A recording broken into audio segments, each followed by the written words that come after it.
going on, everybody? Kevin Vidini here for another episode of Superpower Review. Today's going to be a little bit different, and I'm going to give credit where credit is due.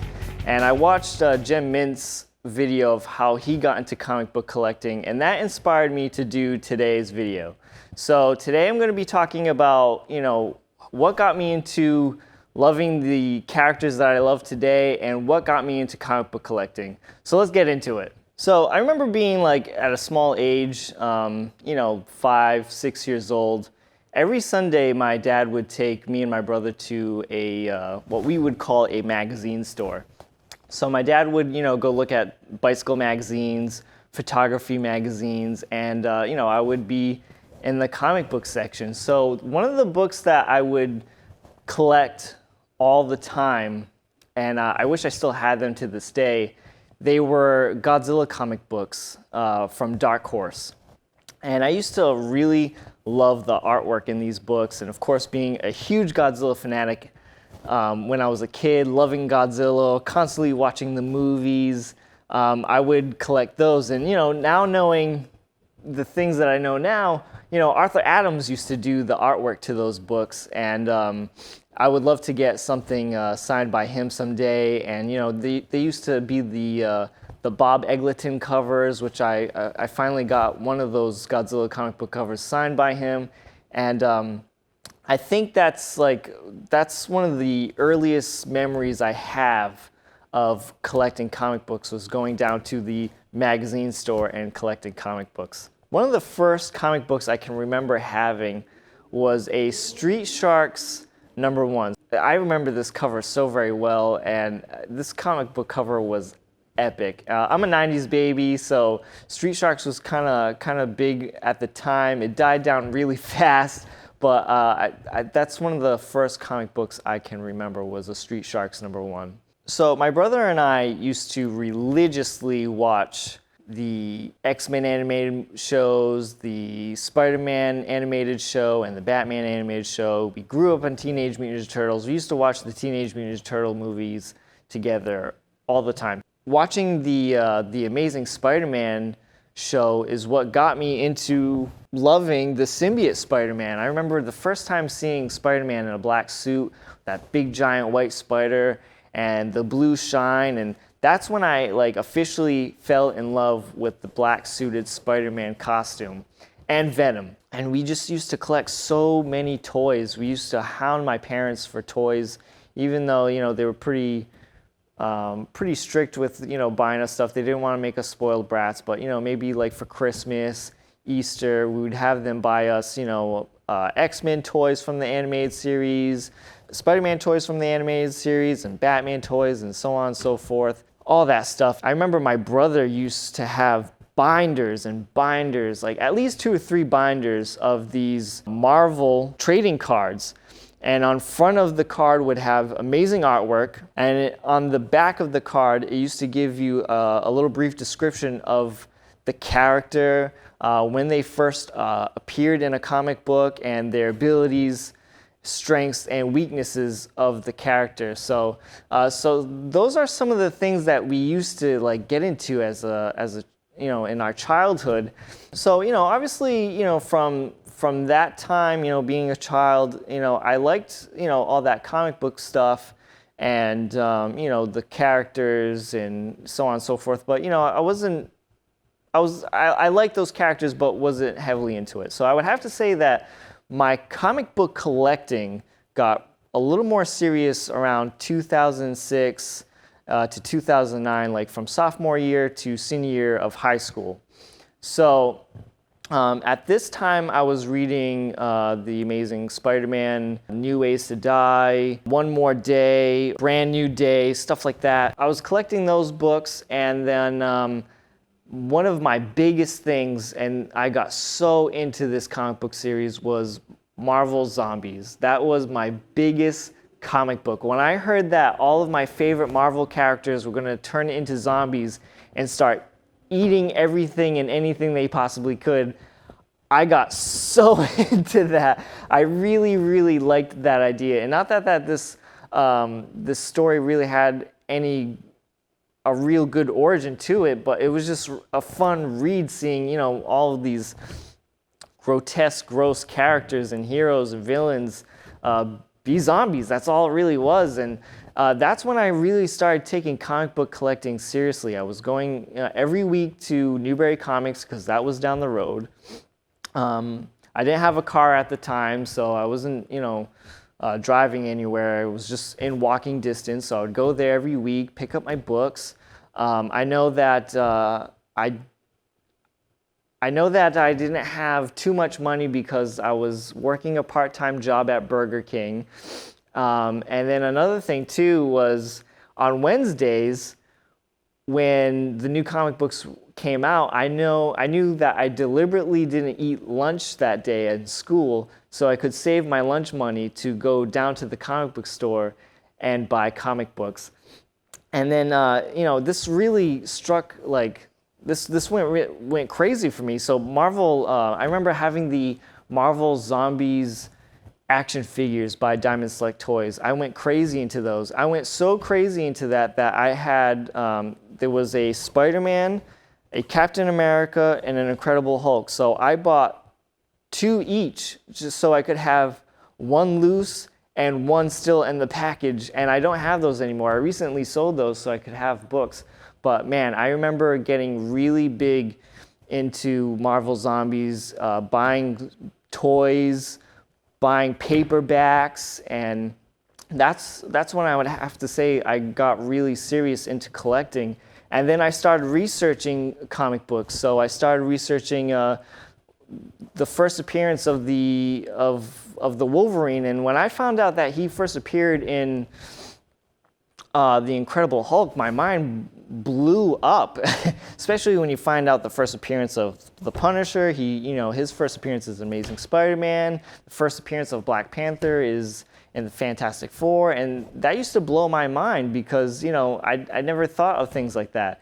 And then I remember too, I would search more of the history of comic books. I would look into the prices of these books, especially an Amazing Spider-Man number 300 or Secret Wars number 8. And I used to see the prices back then, and I would be like, man, I'll never be able to have these books. So I used to buy, reprints or paperbacks so I could actually read those books. I got to a point where, my parents wanted me to have a little more responsibility. So, they told me to get a job, and, I started working at Burger King and whatnot. And then I came to a point where I got fed up with it all, and I was like, I don't have money for these comic books anymore. I'm a little more responsible. I don't have as much money. I'm paying for my own karate lessons at the time. So I just, kind of didn't collect anymore. I was still interested in these characters. Like when I was at work, I used to, talk to, certain co-workers about comic books and what I liked and what they liked and so on and so forth. So when I first got my first full-time job in the field that I'm doing right now in TV production and whatnot, this is when my comic book collecting, or I should say my comic book addiction, came back with fierceness, with a ferociousness. So I remember, so I got this job in 2015. Finally landed a full-time job in my career. So I remember being here in the studio, being in my desk, working. It was on a winter, and my boss came in from lunch, and he goes, "Hey, have you ever been to the time capsule?" And I go, "No, what is it?" And he goes, "Oh, it's well, I go there for the records, but it's a huge comic book shop." And that piqued my interest. I was like, "Oh wow, like there's a comic book shop right near me. Like that's kind of cool. I'll have to check that out sometime." So spring started coming around, and I went down there, and I was like, yeah, what, I'll just go there, check it out. And I got to take you guys there. I've only taken you to the time capsule in Cranston, Rhode Island, but I got to take you guys to the one in Seekonk here because it's absolutely amazing. That's like my number one shop. But I remember going there, and I remember opening the door to go into the store and being like, wow, like this place is amazing. So it's a pretty big comic book shop, and there's just, I remember seeing just rows and rows and rows of long boxes, tables, tables covered in long boxes, and whatever tables there were long boxes underneath the tables as well. And I was just like, oh my God, like you could spend hours in this place.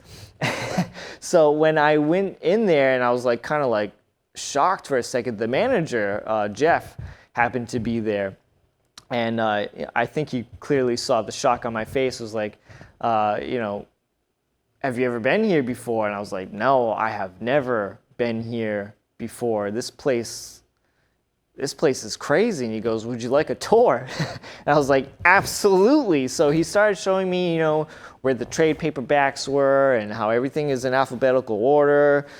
These are last week's comic books here, and these are, this week's comic books, and here's the comic book wall where we keep all the expensive stuff, and yada, yada, yada. And so I remember that day I bought some trade paperbacks. I bought The Dark Knight Returns, and I remember buying a trade paperback of lots of, a collection of Venom comic books. So I bought that. And that's when my comic book addiction came back with some craziness, because I read those books and I remember being like, I want more. So I remember going in there and looking around, and I felt like this comic book store, whatever I was looking for, had it. Okay, so at one time I was looking for the full run of Venom Lethal Protector. He had it, bought it. He had the full run of Todd McFarlane's Spider-Man Torment. He had it, bought it. And it just started getting crazy and crazy. And one time I was in there, and this was at the time where, I'm joined Instagram, and I'm starting to follow some comic book people who sell comic books and comic book news. And I heard someone in there saying, I'm looking for Batman and the Teenage Mutant Ninja Turtles. And this was like midway through already. And I remember hearing that and going in my mind like, Batman and Teenage Mutant Ninja Turtles. Batman joining with the Teenage Mutant Ninja Turtles. Like, that's got to be a sick comic book. So I was like, I gotta have it. And I remember collecting the books and loving the covers and, seeing these two iconic heroes joining together in a comic book. That was like mind-blowing to me. So, and that's when everything started clicking, So it started clicking that now I have a full-time job. Now I'm making some really good money, some serious money. I have money and time to start buying books. So I'll never forget, because this is when I thought I was crazy. I was following somebody on Instagram, and this person was selling a Secret Wars number 8, okay, CGC graded at an 8.5, okay. I'm very fresh into collecting, okay. This person's selling this book for $85. I decide to buy it, and I'll never forget when I bought that book. I felt so guilty for spending $85 on a comic book, and that is nothing compared to now. Absolutely nothing compared to what I have now. I know, like, spending $300 on a comic book now is what makes me feel guilty, and like, ooh, like I spent $300 on a comic book today, like, ouch, like. And, so like, finally realizing like I can own this book now. Like, I remember seeing this book and loving this suit and being like, that's the first time that black suit appears. Like, I gotta have that book now because I absolutely love that suit. And, looking through my trade paperback and seeing that, that reprint of Amazing Spider-Man number 300 and be like, yeah, you know what? Let's get one. So this is when I started joining cons now.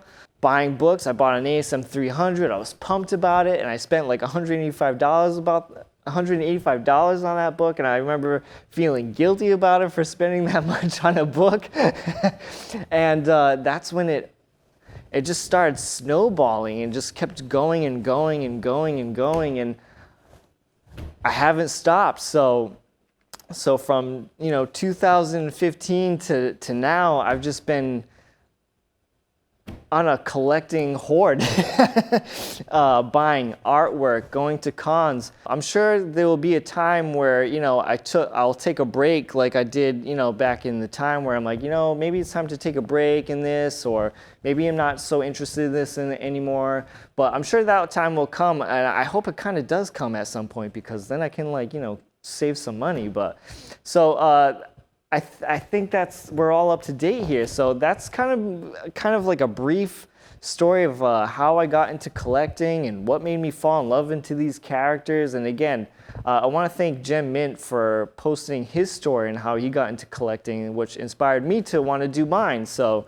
thank you so much for that, Gem Mint. So if you like this video, make sure to, you know, hit the like button. And if you're new to the channel, make sure to subscribe. And write in the comments section, you know, a brief description on why you love the certain characters that you love, or what got you into comic book collecting, because I would really love to know.